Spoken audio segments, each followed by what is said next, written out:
1289મો શબ્દ મિત્રો ફરસાણ. ફરસાણને અંગ્રેજીમાં શું કહેવાય? તો ફરસાણને અંગ્રેજીમાં કહીશું સોલ્ટી ફૂડ.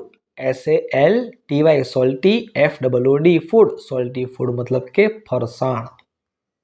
1290મો શબ્દ મિત્રો ફળ. ફળને આપણે અંગ્રેજીમાં શું કહેવાય? તો ફળને અંગ્રેજીમાં કહીશું ફ્રૂટ. FRUIT ફ્રૂટ મતલબ કે ફળ. 1291મો શબ્દ ફાલુદો. ફાલુદાને અંગ્રેજીમાં શું કહેવાય? તો ફાલુદાને અંગ્રેજીમાં કહીશું ફાલુદા. FALUDA ફાલુદાને અંગ્રેજીમાં ફાલુદા જ કહેવાય.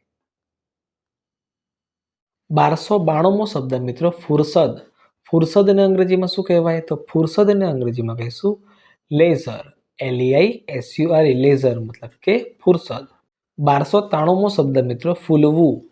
ફૂલવુંને અંગ્રેજીમાં શું કહેવાય? તો ફૂલવુંને અંગ્રેજીમાં કહીશું ટુ સ્વેલ. TOSWELL ટુ સ્વેલ મતલબ કે ફૂલવું. 1294મો શબ્દ મિત્રો ફેલાવવું.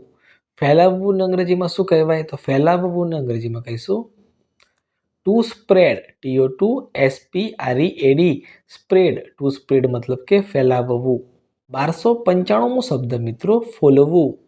ફોલવુંને અંગ્રેજીમાં શું કહેવાય? તો ફોલવુંને અંગ્રેજીમાં કહીશું to skin. TOSKIN to skin મતલબ કે ફોલવું.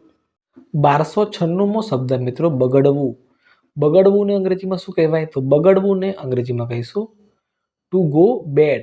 TOGO BAD bad. To go bad મતલબ કે બગડવું. 1297મો શબ્દ મિત્રો બદામ. બદામને અંગ્રેજીમાં શું કહેવાય? તો બદામને અંગ્રેજીમાં કહીશું આલમંડ. ALMOND આલમંડ મતલબ કે બદામ.